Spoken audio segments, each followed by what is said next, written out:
শেখ হাসিনা আবারও কথা বলে যাচ্ছেন।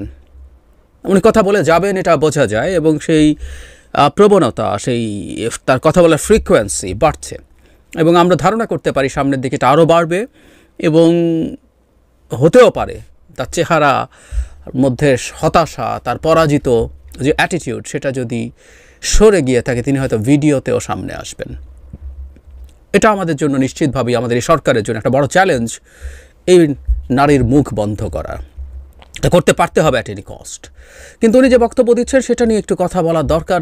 উনি গত 24 ঘন্টার মধ্যে অন্তত দুবার কথা বলেছেন। আওয়ামী লীগের অফিসিয়াল পেজে একটা ওয়েবিনারে যুক্ত হয়ে তিনি তাদের ভাষার তথাকথিত ভুক্তভোগীদের সাথে কথা বলেন। এর আগেও একবার তিনি বলেছেন। আরেকটা হচ্ছে একটা বক্তব্যের মতো নারীদের ওপরে সহিংসতা বিষয়। বিশেষ করে যেই ওয়েবিনারটার কথা বলছিলাম, যেখানে বিভিন্ন লোকজনের সাথে তিনি কথা বলেছেন, সেটার শুরুতে তিনি একটা বক্তব্য দিয়েছেন। তাতে এটা মনে হবার যথেষ্ট কারণ আছে যে শেখ হাসিনা ভয় পেয়েছেন।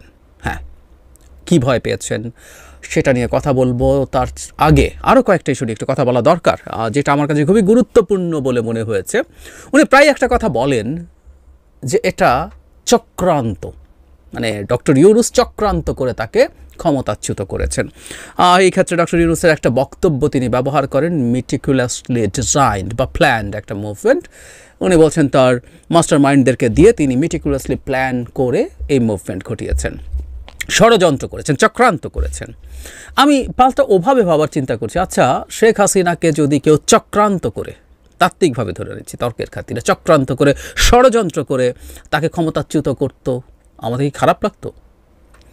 আমার একটা স্মৃতি মনে পড়লো, টকশো করি তখন আওয়ামী লীগের লোকজনের সাথে, এখনও করি, কিন্তু তখন আওয়ামী লীগের লোকজন সাথে থাকতো। এই 2022-23 সালের দিকে যখন আওয়ামী লীগের ওপরে আমেরিকা প্রচুর চাপ প্রয়োগ করছে, তখন আওয়ামী লীগের এক নেতা বলছিলেন যে আওয়ামী লীগের বিরুদ্ধে ষড়যন্ত্র হচ্ছে। শেখ হাসিনা ষড়যন্ত্রের কথাটা খুব বলতেন। প্রত্যেকটা স্বৈরাচার এই ধরনের আলাপ দেয়, বিশেষ করে যারা কিছু কিছু ক্ষেত্রে, আমি বহুবার বলেছি আওয়ামী লীগ আসলে একটা মাফিয়া রেজিম, কিন্তু সে কতগুলো ফ্যাসিস্টের টুল ব্যবহার করতো। তার মধ্যে একটা শত্রুর প্রতিমূর্তি তৈরি করা, ষড়যন্ত্র হচ্ছে, তার বিরুদ্ধে তাকে দাঁড়াতে হবে, সেটা বলার চেষ্টা করতো। তখন আমি একদিন অন রেকর্ড টকশোতে তাকে বলেছিলাম, আপনারা ষড়যন্ত্র করে ক্ষমতায় আছেন, আপনাদেরকে যদি ষড়যন্ত্র করেও ক্ষমতা থেকে সরানো যায়, কেউ সরায়, আমি তার সাথে আছি। আমি এভাবে যদি জিজ্ঞেস করি, শেখ হাসিনা একটা অভাবনীয়, অসামান্য, অসাধারণ, এই ভূমিতে কখনো এই রকম গণ অভ্যুত্থান হয়নি, সেটার মাধ্যমে পরাজিত হয়েছেন, পালাতে বাধ্য হয়েছেন। কিন্তু শেখ হাসিনাকে যদি সামরিক, একেবারে সরাসরি সামরিক কুয়ের মাধ্যমে তার পতন হতো, এই দেশের জনগণ কি সেটাকে ওয়েলকাম করতো না? করত। সুতরাং শেখ হাসিনা এই যে আলাপ করছেন, মানে আমি তাদের ন্যারেটিভের দুর্বলতা দেখছি। তাদেরকে নিশ্চয়ই বিরাট থিঙ্ক ট্যাঙ্ক মিলে এইসব বুদ্ধি টুদ্ধি দিচ্ছে, তিনি সহ বসে, তাদের কী কে জানি আছে। এবং আমি খেয়াল করছি তাদের কিছু লোকজন একসময় 71 টিভিতে বসে বসে আলাপ করতো, তারা এখন সব মাঠে নেমেছে, নিজেদের ইউটিউব চ্যানেল খুলে দেখলাম একই ধরনের আলাপ টালাপ করছেন। তো তারা মিলে তাকে বুদ্ধি দিয়েছে এটাকে চক্রান্ত বলার। মাই গড, এত স্টুপিড তারা, মানে পরাজয় তাদেরকে এতটাই ভ্যাবাচাকা খাইয়ে দিয়েছে যে এখন আর মাথাও কাজ করছে না। সম্ভবত চক্রান্ত করে হোক আর যেভাবেই হোক, যেভাবেই হোক, জাস্ট শেখ হাসিনার পতনের জন্য মানুষ অধীর আগ্রহে বসেছিল, অথচ এটাকে যুক্তি হিসাবে আনা হয়। আর দু একটা ইস্যু বলে তার ভয় পাওয়ার ব্যাপারটা বলবো। বরাবরের মতো কী অপরাধ করেছি আমি, কী অপরাধ করেছে আওয়ামী লীগ, সকল কিছু উন্নয়নে ফিরিস্তি দেওয়ার চেষ্টা করেন। কয়েকটা কথা তার মুখস্থ আছে, মাথা পিছু আয় কোথায় কি হয়েছে, কোথায় কি ভাতা দেওয়ার ব্যবস্থা করেছেন, এসব আলাপ, এসবের মধ্যে কি চুরি কি বাটপারি হতো এগুলো আমরা জানি, সেগুলো খণ্ডাতে যাচ্ছি না। এগুলো বলে বারবার এটাই কি তাহলে আমাদের অপরাধ? আমরা দেশকে উন্নত করতে চেয়েছি, আমি দেশকে ঘুমাই, উনি নাকি ঘুমান নাই, জেগেছিলেন, এই সেই নানান কথাবার্তা বলে অপরাধ, উনি অপরাধ করেন। এই জন্য আমরা প্রায় বলি, কেউ কেউ মনে করেন যে তার মধ্যে কোনো আকারে ইঙ্গিতেও ক্ষমা চাওয়ার কোনো বোধ নেই। যিনি অপরাধী করেননি তার ক্ষমা চাওয়ার বোধ থাকবে। রাদার তার ভাষ্য মতে, আমি ভিডিওটা কমেন্টে দিয়ে দেব, তার ভাষ্য মতে আসলে আমাদেরই ক্ষমা চাওয়া উচিত, কারণ এত উন্নয়নের পরও তাকে আমরা ঘাড় ধরে ক্ষমতাচ্যুত করেছি। শুধু তাই না, তাকে ভারতে পালিয়ে যেতে বাধ্য করেছি আমরা, আমাদেরই ক্ষমা চাওয়া উচিত, সেটা বলেছেন। তারপরে আওয়ামী লীগের কোনো সমস্যা নেই, অথচ আওয়ামী লীগের বিরুদ্ধে মামলা করা হচ্ছে। এবং মজা লাগে আজকে এই জিনিসটা ভাবতে। অজ্ঞাতনামা আসামির কথা বলছেন, বহু জায়গায় ঘটনা ঘটেছে, এটা তো সত্য। এই যে 4 অগস্ট আমরা ক্লিয়ারলি মনে করতে পারি, যখন আওয়ামী লীগ নেমেছে, হাজারে হাজারে আওয়ামী লীগের ক্যাডার অস্ত্র নিয়ে রাস্তায় নেমেছিল। সো মামলা হলে সেখানে অজ্ঞাতনামা আসামি থাকবে, কিন্তু মজাটা হচ্ছে এই অজ্ঞাতনামা আসামি নাম দিয়ে হয়রানির ইতিহাস তিনি তৈরি করেছিলেন। আমরা বাংলাদেশে অজ্ঞাতনামা আসামি থাকবে, কারণ অনেকেই তদন্তে বেরিয়ে আসবেন, কিন্তু কোনো মানুষ হয়রানির শিকার হোক এই বাংলাদেশে আমরা চাই না। এমনকি আওয়ামী লীগের লোকও মিথ্যা হয়রানির শিকার হোক চাই না। আমরা শেখ হাসিনার বিভৎস অবিচারকে ন্যায় বিচার দিয়ে প্রতিশোধ নিতে চাই, সত্যিই চাই, আমি অন্তত চাই। আগেও একটা কথা বলেছিলাম, আবার একটু যোগ করতে চাই। তিনি দেশকে উন্নয়নশীল দেশে নিয়ে গেছেন, মানে এলডিসি গ্র্যাজুয়েশনের কথা বলছেন। এই আলাপে আজকে ঢুকছি না, একদিন কথা বলবো। এলডিসি গ্র্যাজুয়েশন ফুটানি দেখানোর জন্য এলডিসি গ্র্যাজুয়েশন করে আমরা আসলে আমাদের ক্ষতি করেছি, বড় ক্ষতি করেছি, সেটা এখন আমরা হাড়ে হাড়ে টের পাবো। কিন্তু যে কথাটা বলছিলাম, তার বাবা স্বল্পোন্নত দেশ হিসেবে রেখে গেছেন, তারপর তিনি এসে এলডিসি, মাঝখানে কেউ কিছু করেনি।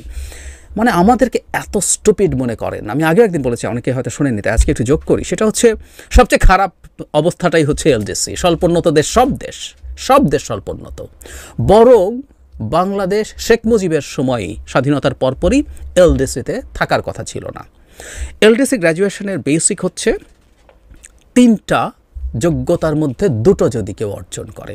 একটা হচ্ছে মাথাপিছু আয়ের একটা ব্যারিয়ার আছে, একটা হচ্ছে হিউম্যান অ্যাসেট ইন্ডেক্স, এর মধ্যে আবার অনেকগুলো সাব কম্পোনেন্টস আছে, আর একটা হচ্ছে ভালনারেবিলিটি বা ইকোনমিক ভালনারেবিলিটি ইন্ডেক্স। এই 3টার মধ্যে 2টো যদি কেউ গ্র্যাজুয়েট করে, সে এলডিসি গ্র্যাজুয়েট হয়ে যাবে।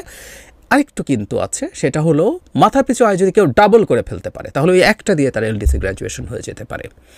তার চাইতেও জরুরি কথা, কোনো রাষ্ট্রের জনসংখ্যা যদি 7 কোটি অ্যান্ড অ্যাবভ হয়, সেই রাষ্ট্রের এলডিসি হবারই কথা না। মানে বাংলাদেশ এলডিসি না, এই শুধুমাত্র যত গরিবই হই না কেন, আমাদের বাকিগুলোতে হিউম্যান অ্যাসেট ইন্ডেক্স বা ইকোনমিক ভালনারেবিলিটি ইন্ডেক্স আমাদের যতই খারাপ অবস্থা থাকুক না কেন, এই 7 কোটি জনসংখ্যার জন্যই আমাদের সোকল্ড উন্নয়নশীল দেশ এলডিসি গ্র্যাজুয়েশন আসলে এইভাবে আমরা বলবো হয়ে যাবার কথা ছিল।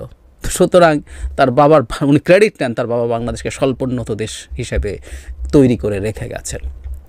ওই যে সবাইকে একসময় তাই তো ছিল, উনি যখন ক্ষমতায় বসে বসে এগুলো বলতেন, কিছু লোকজন হাততালি দিত, কি অসাধারণ কথা বলেছেন, আশপাশে বলতো। এখনও উনি মনে করছেন একই কথা বলে পার পাওয়া যাবে, এবং খুব অবিশ্বাস্যভাবে, মানে আমি নিজেও আসলে জানি না, তার এই ন্যারেটিভ এই দেশের জনগণ মুহূর্তে ঘৃণা ভরে প্রত্যাখ্যান করে, কিন্তু তার দলের লোকজনও কি এই ন্যারেটিভ খায় আমি আসলে জানি না। তিনি তো আসলে এই বক্তব্য দিচ্ছেন মূলত তার দলের লোকজনকে চাঙ্গা রাখতে, এবং কেউ কেউ ধারণা করেন, আমার কাছে এটা যৌক্তিকও মনে হয়, তিনি কথা বলছেন মূলত তাকে বাদ দিয়ে বাংলাদেশে আওয়ামী লীগ যারা আছেন, কারণ তিনি এবং টপ লিডার্স, মধ্যপর্যায়ের নেতাসহ সব তো ভারতে পালিয়ে আছেন। আমি কিছুদিন আগে একটা ভিডিওতে বিবিসি বাংলার একটা রিপোর্টকে উল্লেখ করে আপনাদেরকে জানিয়েছিলাম, টপ লিডার্স, যার মধ্যে এমপি, মন্ত্রী এবং জেলা পর্যায়ের প্রেসিডেন্ট, জেনারেল সেক্রেটারি মিলে প্রায় 200-র মতো মানুষ ভারতে পালিয়ে আছেন। আর মধ্যপর্যায় সহ উপজেলা লেভেলের নেতা ধরলে 1000 নেতা, আর তাদের কর্মী হিসাব করলে তো হাজারে হাজারে। সুতরাং এই মুহূর্তে বাংলাদেশে কেউ আওয়ামী লীগকে করে ফেললে, আওয়ামী লীগের নেতৃত্ব নিয়ে কিছু করে ফেললে কি না, সেই ঝুঁকিতে সম্ভবত তিনি কথা বলছেন। কিন্তু এই বয়ান দিয়েও কি তিনি পারবেন জনগণের সাথে কানেক্ট করতে, তার লোকজনের সাথে? I really don't know. এবার যে কথাটা বলছিলাম, আসলে যেটা হয়েছে এটা ফ্যাক্ট, যে দীর্ঘদিন পুলিশ দিয়ে পিটিয়ে, গুম করে, হত্যা করে, নির্যাতন করে, মামলা দিয়ে, প্রশাসনকে দিয়ে দুর্নীতি করিয়ে, ব্যবসায়ীদেরকে দিয়ে দখল রেখে ভারতের এবং ভারতের সরকারের সহায়তা নিয়ে ক্ষমতায় থাকতে গিয়ে জনগণের সাথে কীভাবে কমিউনিকেট করতে হয়, জনগণকে কীভাবে ম্যানেজ করতে হয়, কনভিন্স করতে হয়, এই স্কিলগুলোই তাদের শেষ হয়ে গেছে। এবার শেখ হাসিনার ভয় পেয়েছেন কিনা সেই প্রসঙ্গে আসবো। আমার মনে হয়েছে এটার কারণ আমি বিশ্বাস করি জাতিসংঘের যে report, and she tried to address, কারণ এটাও আবারও বলছি, ভয়টা তিনি প্রকাশ করে ফেলেন, কিন্তু এই আশ্বস্ত করার চেষ্টা এক ধরনের, সেটা করেছেন মূলত তার কর্মীদেরকে আশ্বস্ত করার জন্য।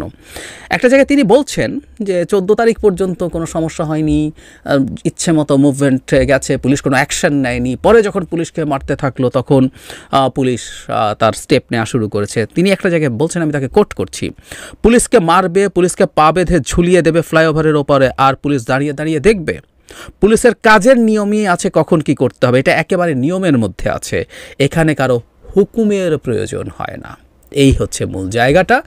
হুকুমের প্রয়োজন হয় না। শেখ হাসিনা হুকুমে, পরিকল্পনায়, কোঅর্ডিনেশনে, সুপারভিশনে এই হত্যাকাণ্ড হয়েছে, এই বর্বরতা হয়েছে, এই মানবতা বিরোধী অপরাধ হয়েছে। এটা জাতিসংঘের মানবাধিকার হাই কমিশনের যে রিপোর্ট, সেই রিপোর্টে ক্লিয়ারলি বলা আছে। আমি ধারণা করি এটাই শেখ হাসিনাকে ভীত করে তুলছে। কারণ এটা তো ডক্টর ইউনূসকে বকাঝকা দিয়ে তার নিজ স্বার্থে এটা করেছে, এভাবে বললে চলবে না। কারণ এই রিপোর্টটা খুবই চমৎকার একটা নিউট্রাল পয়েন্ট অফ ভিউ থেকে। কারণ সেই রিপোর্টেই 5 তারিখের পর থেকে এই দেশে 15 আগস্ট পর্যন্ত যা যা ঘটেছে সেটারও নির্মোহ অ্যানালিসিস আছে, নির্মোহ উল্লেখ আছে। এমনকি শেখ হাসিনার দলকে যখন বাংলাদেশে নিষিদ্ধ করার শক্ত দাবি উঠছে বিভিন্ন দিক থেকে, সেখানে তারা এই দলকে নিষিদ্ধ না করার পক্ষে কথা বলছেন। So it was a very balanced report, যেখানে আসলে যতটা সম্ভব, যথেষ্ট সম্ভব নিউট্রালিটি রেখে কথা বলা হয়েছে। সেখানে এখন যখন এটা বলা হয়, শেখ হাসিনা এখন বলতে চাইছেন যে পুলিশ তার নিজের সিস্টেম আছে, আইন আছে, কী কী করতে হবে। সুতরাং যাবতীয় হত্যাকাণ্ড সহ যা যা কিছু পুলিশ করেছে সব নিজে করেছে, হুকুম দেয়নি।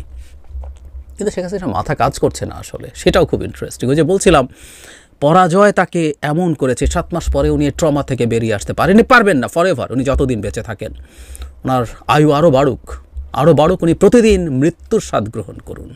কারণ ক্ষমতায় থাকা, ক্ষমতায় থেকে যাচ্ছে তাই করাই হচ্ছে তাদের কাছে জীবন এবং বেঁচে থাকা। সেটা যখন করতে পারছেন না, এটা মৃত্যুর চেয়েও জঘন্য ব্যাপার। তিনি যখন বলছেন পুলিশই সব করেছে নিজের সিদ্ধান্তে, তার মানে এই যে হত্যাকাণ্ড, এমনকি পুলিশই যে অ্যাকশন শুরু করেছে, এটা উনি বলছেন। আবার পরে বলছেন, মুগ্ধ সহ কয়েকজনের নাম বলে, এদের ডেড বডি বের করে আনা দরকার কবর থেকে, বা যারা শহীদ হয়েছেন ময়না তদন্ত করা দরকার, কারণ এগুলো নাকি আবার পুলিশের গুলিতে মারা যায় না। মানে এই কিছুক্ষণ আগে এটা বললেন, পরে আবার এটা বলছেন। মাথাটা গেছে তার।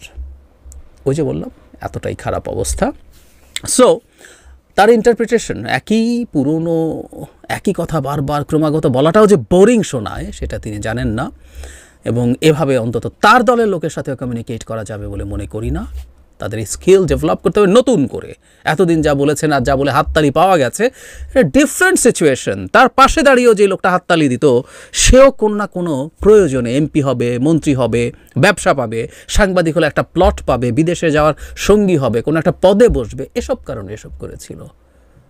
একই ন্যারেটিভ নিয়ে তার মাঠে আছেন। যাই হোক, এটা খুব ক্লিয়ার, সেটা হচ্ছে তিনি ভয় পেয়েছেন আমাদের এই ব্যাপারটা, বিশেষ করে জাতিসংঘের এটা নিয়ে আমাদের হাতে অস্ত্র যেটা উঠলো, সেটা হচ্ছে জাতিসংঘের এই রিপোর্টটা আমাদের নিজ উদ্যোগে যত বেশি দেশে, আমাদের দেশে থাকা যে মানে বিভিন্ন দেশের দূতাবাস আছে, সেখানে তো এইগুলো নিয়ে বিস্তারিত কথা, এবং বাংলাদেশ সরকারের পক্ষ থেকে বা বাংলাদেশের পক্ষ থেকে ইন্টারন্যাশনাল মিডিয়াতে, ইন্টারন্যাশনাল বিভিন্ন ফোরামে এই রিপোর্টটাকে খুবই গুরুত্ব দিয়ে তুলে ধরা দরকার। এটা যত তুলে ধরা হবে, শেখ হাসিনার উপরে সেই চাপটা তত বেশি আসতে থাকবে। এবং আমি বারবার বলেছি, শেখ হাসিনার বক্তব্যে আসলে আমাদের লাভ হয়, কিন্তু শেখ হাসিনার বক্তব্য বন্ধ করতে পারা নিয়ে ভারতের মাধ্যমে একটা মেসেজ শেখ হাসিনা পর্যন্ত পৌঁছা দরকার। এটা এখন একটা লড়াইয়ের মতো হয়ে গেছে, এটাতে আমাদের জেতা উচিত। এটার জন্য আমাদের যত পদক্ষেপ নেওয়া দরকার, তত পদক্ষেপ নিতে চেষ্টা করা দরকার। এটা আসলে ওই জায়গায় চলে গেছে। কারণ তার দলেরও যেসব বর্বররা আছেন, আমি গত 2 দিন আগে একটা ভিডিওতে বলেছিলাম যে শেখ হাসিনার সেই অডিও, এটা আমরা জানতাম উনি কী করেছেন, কিন্তু অডিও শোনার পরও, তার বর্বরতার সার্টিফিকেট দেখার পরও যারা শেখ হাসিনাকে সমর্থন করেন, তারা তার মতোই বর্বর, একেবারে অসভ্য বর্বর তারা। আমি শব্দগুলো হয়তো হার্শ শোনায়, আমাকে অনেকে লিখেছেন আমি এই ধরনের ভাষা কেন ব্যবহার করছি। আমি আসলে কোদালকে কোদাল বলা দরকার, তিনি তাই। সো তাদের কাছেও এই মেসেজটা যেতে হবে যে তাদের প্রভু ভারত শেখ হাসিনার পেছনে দাঁড়ানো থেকে সরছে। এই চাপ আমাদের চালিয়ে যেতে হবে। আমরা সফল হবো কিনা জানি না, ভারতও এটা তার ইগোর জায়গা থেকে ধরবে, কাজ করবে, কিন্তু আমাদের এই প্রচেষ্টা চালিয়ে যেতে হবে। আমি আশা করি সরকার সেই চেষ্টা করবেন, এবং আমি মনে করি শেখ হাসিনাকে আরও ভয় পাইয়ে দেওয়া যাবে, এবং এই ভয় ক্রমাগত পাওয়ানো গেলে ভারতকেও দ্বিধান্বিত করা সম্ভব হবে।